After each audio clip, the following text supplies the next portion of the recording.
Hey everybody, welcome to Dentistry Support, the podcast. I'm so excited to introduce our host, the infectious, kind-hearted Sarah Beth Herman. Born with an innate passion for both dentistry and leadership, she's not just accumulated nearly a quarter century of experience, it's woven into her very being. Today, Sarah Beth celebrates being a 5-time CEO, and she's here to serve you some quick, impactful insights into the challenges our dental community and leaders in all industries face. Expect a little bit of flair, a few laughs, and you might even recognize a friend or two. The aim of our show? Practical wisdom and leadership with a servant's heart, delivered in just enough time for your commute or your morning team huddle. All right, without any further ado, let's dive into a chat with Sarah Beth. Welcome back to Dentistry Support, the podcast. I'm your host, Sarah Beth Herman. Let's get right into it. I'm a 5-time CEO, and I've been in the dental industry since I was 17 years old. I've seen a lot, but I definitely agree I have so much more to see and do in this life that I've been gifted with. And I'm glad you're here. I have a question. Have you ever wanted to thrive? Like not just through a skill you went to school for, something you were trained in, but through the power of your own mind? The power of commitment to ethics, the power of commitment to others that just could radiate through you if you could just master it. Honestly, if you're anything like me, you are totally sick of a few scenarios you see all the time. Small businesses or professionals getting a bad review online because there was a team member that just didn't cut it, or an admin person that you hired who quit for $1 more an hour to go work at another business down the street. Or maybe you had a new hire who just didn't even show up to work and you have no idea why. Or maybe you've been on the hunt for a perfect employee, but literally no one is cutting it. Do these kind of things drive you crazy? The sales you just can't close? The stuff that keeps you up at night wondering, why can't I get this right? This episode is all about your approach in business. The way you can influence yourself and others ethically, respectfully, and with the greatest outcomes in mind. We are going to chat about how you handle yourself ethically, how you inspire others, and I'm going to give you tools to build unshakable mental toughness. I'm taking you from fragility to fortitude, setting a new standard for ourselves and these amazing leaders that will come after us. Going back to when I first started working is nothing short of cringeworthy, especially when I think about my own emotional intelligence and mental toughness. I was a young girl who would find offense at just about anything, but swore up and down I was the master of my position. My reputation was that I was really nice, talked a lot, and was super fun. But if you didn't like me, that's because I was really good at sales, full of myself, and always doing better than everyone else. And I was also super emotional and dramatic. I'm pretty sure that was pretty spot on. If I resonate with who you were or who you are now, keep listening, please, because it does get better for us both. Mental toughness is like being a captain of a ship in the middle of the storm. Imagine you are at sea and suddenly a huge storm hits. The waves are high, the wind is howling, and it seems like everything is against you. In this moment, mental toughness is your ability to stay calm, to think clearly, and to keep steering your ship forward, no matter how scary or difficult it might seem. It's about not letting the fear of the waves or the noise of the storm throw you off course. Think about a day when everything seems to go wrong. From the moment you wake up, you spill coffee on your shirt, you're running late, then you hit every single red light on your way to work. Once you get there, you find out you have a mountain of unexpected tasks waiting for you. In this situation, mental toughness is like taking a deep breath, not letting the frustration take over, and tackling each problem one by one without losing your cool or giving up. It's about seeing each setback not as a disaster, but as a challenge to overcome, keeping your eyes on what you're trying to achieve for the day, despite all of these little hurdles that keep coming your way. This kind of mindset helps you navigate through the storm of a bad day and come out on the other side. Maybe you're a little bit wet, but you're still sailing forward. Before I continue talking on mental toughness, I have to remind you that even if you are strong in your mind right now, even if you know your mental toughness is strong and you just got through the worst week of your life last week, you are not always going to have a strong mind. But everything you're going to learn today, it will stick with you so that the next time you have an opportunity to exercise mental toughness, you actually can. And if you fail at mental toughness one time, that's okay. You're going to have a lot of new scenarios in your journey that will give you the opportunity to strengthen your mental toughness again. As I take myself back to my earliest days of my career, I could definitely see how I've evolved. I went from taking offense to every little thing in my day and making a bad 30 seconds a bad day, and a bad day into a bad week. Then, as I progressed in my career, I went from calling any day of the week a Monday or relating somehow the challenges of one day as to needing a weekend because it was so bad. Now, don't get me wrong, I love a good weekend just as much as you. But I'm learning to be better at how I let challenges impact my work day, my work week, my work month. Lack of mental toughness can mean that you lose productivity, drive for work, passion for what you do every day. Let's just start with the basics of mental toughness and an aspect of generational leadership I bet you haven't thought of. Now, I'm sure you've heard of this first example I'm going to give you, but probably not the second. A long time ago, I had a mentor that shared this theory with me. Many people have rehearsed this and taught this at leadership conventions over the years. The thought is that when you're hiring someone new or you're deciding if you want to hire someone new, you take them out to lunch. This is to see how they treat the waiter. You learn a lot from a person on how they treat someone in the service industry. And if you've never worked in the service industry, you know very little about what they go through. So as you're out to dinner or lunch with this potential new hire, you just kind of want to see them in their own element, answer some of these questions. Do they treat the waitress kind? Are they using manners? Are they demanding? Do they ignore them? Do they give them a seat at their figurative table? Do they ask them questions? Do they get to know them? Do they respect them? Do they honor them? You will learn exactly the kind of person you are about to hire by how they treat someone in the service industry. And now that I've even mentioned this, you are going to think about this every time you go out to eat. You're going to look at the person across from you and watch intently as they engage with someone. Are they paying attention and giving that person the time of day? It is so important to surround yourself with people that care about other people and not just themselves in a room. The second is a psychology hack. This is a great tactic for someone in sales or someone that you are mentoring that you need to have on your side for whatever reason. You need to win them over. You're trying to close a sale. Maybe you took over leadership of this person and you just need to win them over to make sure you've got a great team. This is probably one of the most incredible things that you're going to learn today about how we communicate with other people and how you can truly create and set the example for generational leadership and to have an overall mindset that seeks to build someone else better. When you're in a room with this person, whatever the scenario may be, all we know is that you're trying to win them over. The details of why, who, or what are irrelevant. Stick with the plan. First, you often begin introducing yourself, getting to know them. Maybe you're a people pleaser, so you're using a different tonality in your voice. This is a very common approach, and people think that it stops here.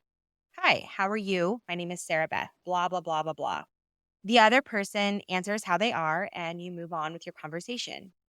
If this is you and you're thinking, yeah, I've introduced myself to people a million times. Thanks for recapping. Keep listening, please. Keep listening. In a sales pitch, you're already annoyed when you're rejected at the point where you've introduced yourself. But I want you to get out of your own habits, because if you are never thinking about any point past the hi, hello, my name is, the weather is this today, or the how are yous, if you've received some sort of rejection, your mental toughness goes out the window. We become defensive as people, and we feel that we've lost the game. We've lost this connection before we were even given a chance. It's natural. It's a human response. You're frustrated because that person isn't automatically responding back to you. And you already in your mind gave effort by saying, hey, my name is Sarah Beth. How are you? What's the weather like? How's your business? Thanks so much for talking to me today. Thank you for taking the time to meet with me. You feel like you've given this energy, this effort, but really, you haven't actually seen the process all the way through. And likely, the way you've been interacting with people your entire career ends at this part. You think, I'm kind, I'm sweet, I am charismatic. But if I'm being honest with you, and I totally am, I was also this way.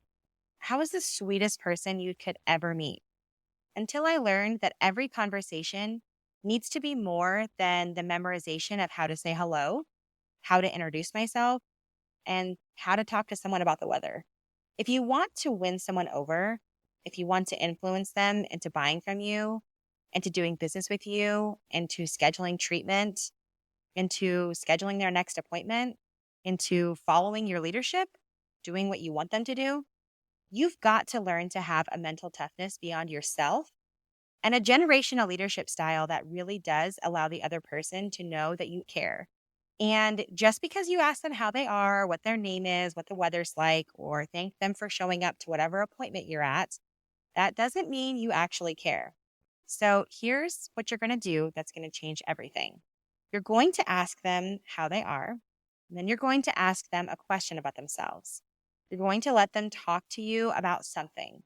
And if they aren't giving you a something that you can respond to, then I want you to keep talking and asking questions of them until you get something from them. Once you get that something, whatever it is that is beyond the hi, how are you? What's your name? Thank you for showing up. What's the weather like? Your business is so cool. Once you've gotten beyond those basics, you're going to ask a follow-up question about whatever they shared with you. A true follow-up question, not tell me more about that. You're going to get a true follow-up. For example, I was out to eat the other night with my husband and my sister.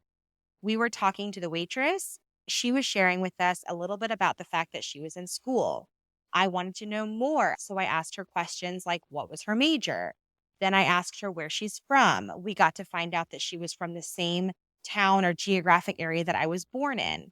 We ended up realizing that she graduated from a high school that was literally miles from the high school I graduated from, and we're 2,000 miles away from wherever that was. So you really want to get to know them, figure things out about that person. Your follow-up question isn't just to ask a blank question. It's to actually gift them the opportunity to speak. Right now, you're learning to give someone else the mic, because no matter how good you are, no matter how charismatic you may be, the only way you will get a lasting impression on someone, which is what the goal is right here, is to learn to gift the other person with a dopamine hit.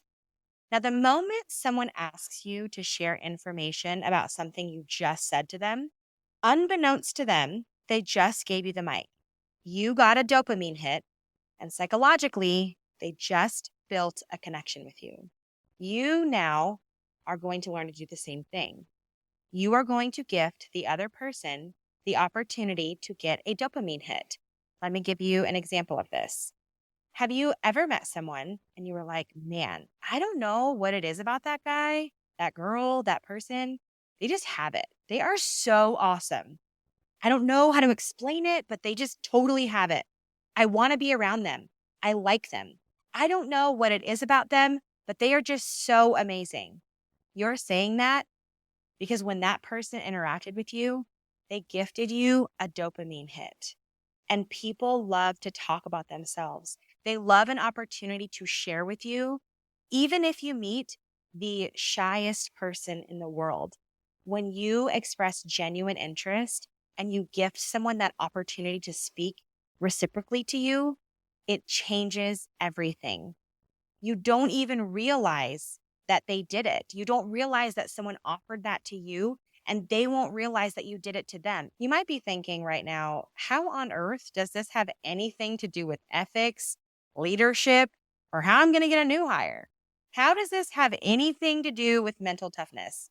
How does this have to do with generational leadership? Right now, what you're doing is you're going back to the basics of general human interaction, care, and compassion for others. You're showing and demonstrating who you are and why leadership is important for future generations. You're showing that despite how annoying someone might be, despite who you are as a person and how talented you may be, you still care more about the other person and what they're interested in that moment. You allow the other person a pedestal. You gift them the chance to be heard by you in an area that has nothing to do with your agenda. But it absolutely shows them you are a real, live person who actually cares. They automatically feel they need to do something for you or give something back to you. It's like when you're walking through the mall and there are the guys or girls that have lotion or a skincare line or whatever, and you're walking past them and they're trying to put lotion in your hand. The second you take that lotion and you rub it into your hands, they've given you something for free. Subconsciously, you feel obligated to stop, talk, and give them something back. Purchase from them is what they're hoping. We're doing the same thing, but we are choosing to care about people. We're not slamming something in their hands. We're letting them build a connection with us. That's the difference. When you want to close a sale, hire someone new, get a team member to work with you, you've got to show them you are a real person. You've got to get their walls down so you can allow yourself to see them fully, not just what you want them to do for you, buy from you, be as a result of you, follow you in. Looking back on who I was anytime in an age under the age of 25, I definitely had not grasped this. I was too full of my own world where I just loved talking. I mean, I guess, who am I kidding? I still love talking. But when I get the privilege to be on, like really on, I am sure to incorporate knowing the other person. It's important to me. It's an element of mental toughness to hold back your own jibber jabber and the love of talking you have to seek to gift the other person the dopamine hit. They will never forget you. Whenever I'm teaching something in leadership, I'm speaking to a crowd, I'm at a convention, or I have an opportunity to stand on a platform and speak, I love to make something a three-part something, like an aspect of a three-legged stool. I believe in threes, we grasp things. You can remember one thing or two things, but to group three parts makes it memorable. I also think it's hard to go beyond three things when teaching, so I try to limit that as much as possible, unless I really need to expand beyond it. Let's talk about the three pillars of leadership. First pillar is integrity and action. The second pillar is respect for all. And the third pillar is responsibility and accountability. When you think about being a generational leader and how others perceive you as a leader, these three legs of the stool matter. Without even one, the stool is useless. It will topple over and there will be no stability. Integrity and action. When your team is watching you, you have no idea what they see about you. When you choose to uphold your values and doing the right thing, even when it's hard or uncomfortable, you're showing your team how it's possible to be that person. So I'm going to give you an example. This week, I was presented by a very large company to have a partnership with my dental business. They wanted to give me a rev share of a portion of their business to send them business. It was a huge opportunity, quite a bit of money, another stream of income for my organization. Quite literally, it was actually a huge opportunity. In order for them to even get a call with me, they had to meet with several of my C-suite members. And finally, my team members were like, Sarah Beth, you got to go talk to them. They're awesome, whatever. So whenever I get ready to talk to a company about doing a collaboration with them, I have to know everything about that company. I hold nothing back. I'm not here to just make money. I'm not here to get a quick, easy paycheck because I referred business that I readily have at my fingertips. What I am here to do is to make dentistry and small businesses better as a result of my actions. I'm here to actually make the industry as a whole a better place for the future generations of what this business will be like. This is ethics at its finest. I met with this company for 30 minutes. During that 30 minutes, I explained to them what collaboration meant to me. I never once asked them how much money they were going to give me or what money they were going to make. I instead wanted to share with them all of the ways that if they do business with me and they want me to refer to them, that I need them to understand. I needed them to grasp the capacity that we are going to operate in mutually. For one, they need to be willing to do public collaboration events with me on social media, podcasts, free training. They need to be part of my network and the community that I have built in the dental industry. Show their face, demonstrate their willingness to be for the dental community, not just make money from it. I gave them all of these different metrics that we would keep track of. I wanted to know exactly how this partnership would work far beyond whatever they were looking for, far beyond whatever money they were hoping to make. By the time we got done with this call, they seemed flabbergasted, very discombobulated, I guess you could say. They didn't really know what they were going to do or how this was going to work. They needed to get me on the phone with another one of their C-suite team members to address all of these different questions I had. They asked when I was available next. I scheduled it for 2 days later. We had another 30-minute call scheduled. I get on the call and explain the same things, exactly what I talked about in the very first call. I was a little bit frustrated because I had already spent so much time talking to them and they should have taken notes and been able to explain all of this. They knew everything that I had said. They were wanting me to recap all of that. Now, mind you, this partnership would have resulted in my company profiting 6 figures a year just from partnering with them. That is a massive dollar amount to add on to any business.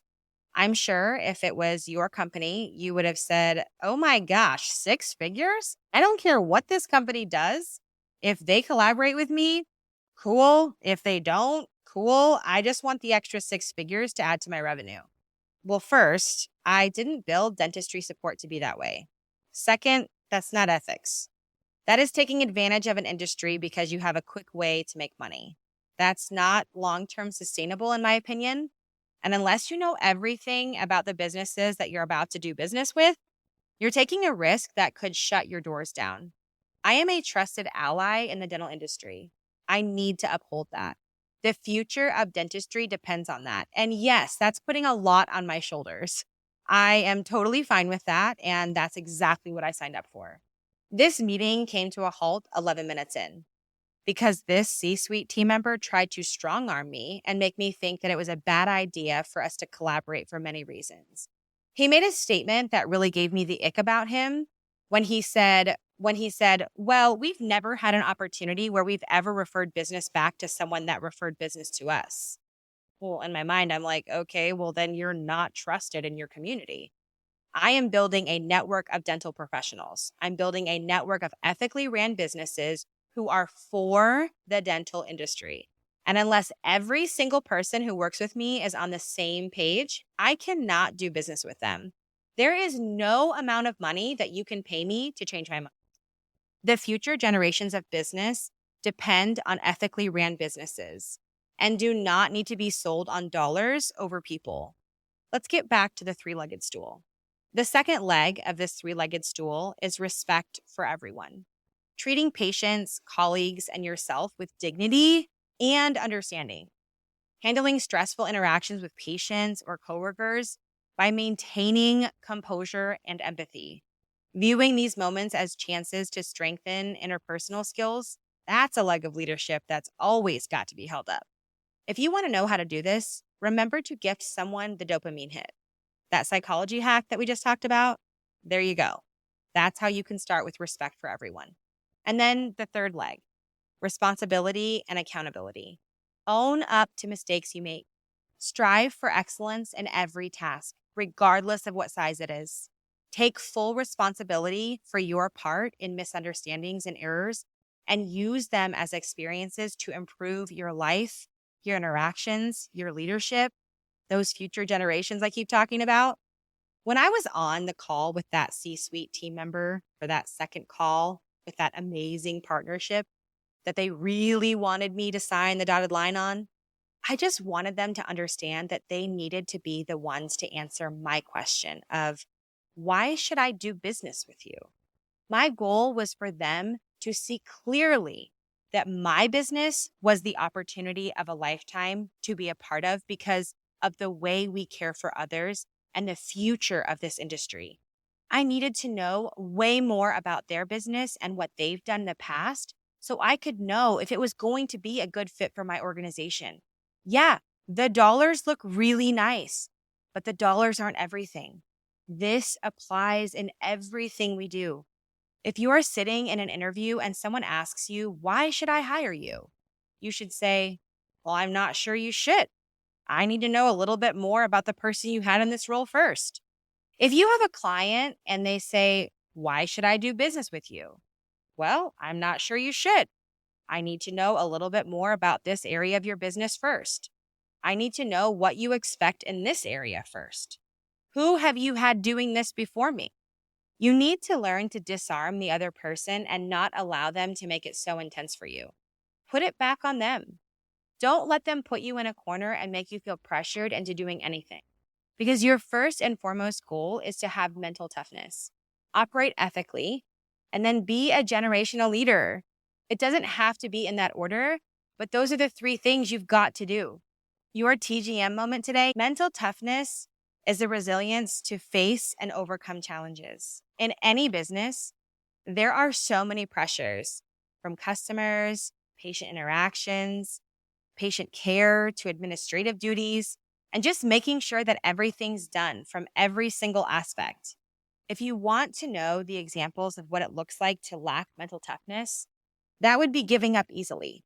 Feeling the urge to quit when you're faced with criticism or challenges, that can lead to missed opportunities for growth.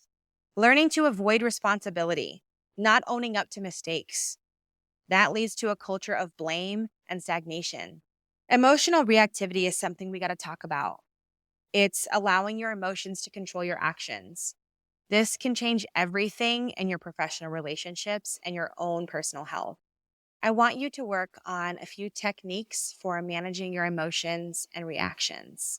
I want you to learn to have a calm and professional approach to challenges. I want you to start goal setting and having a positive visualization process. Focus on long-term goals and visualizing your own success to stay motivated. I want you to seek feedback and have continuous learning. I want you to embrace constructive criticism. I want you to consistently seek ways to improve yourself professionally and personally. This last week, I had one of the hardest weeks in business in a really long time. I'm going to save the details of that story for a future episode. I'm still working through it. Maybe that's your reminder that you can still be working through things too. I want to leave you with one last thing today. In business and in leadership, you are going to learn to make choices that will go against the grain. This week, I was given a chance to increase our revenue by 6 figures annually, and I didn't take it because I know the impact my role has, especially as it pertains to the future of my industry.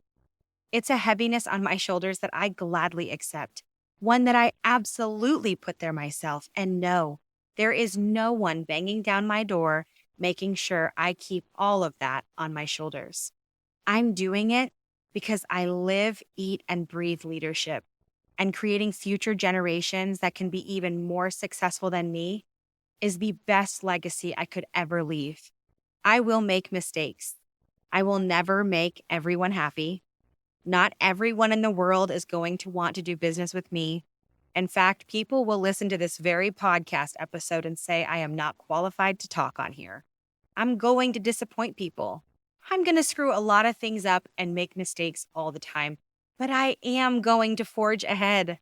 Mental toughness means that you will face tough times. You will have criticism knock on your door that has no business being there. But every time you face that, you continue to move forward without losing your moral compass, even when shortcuts look really appetizing.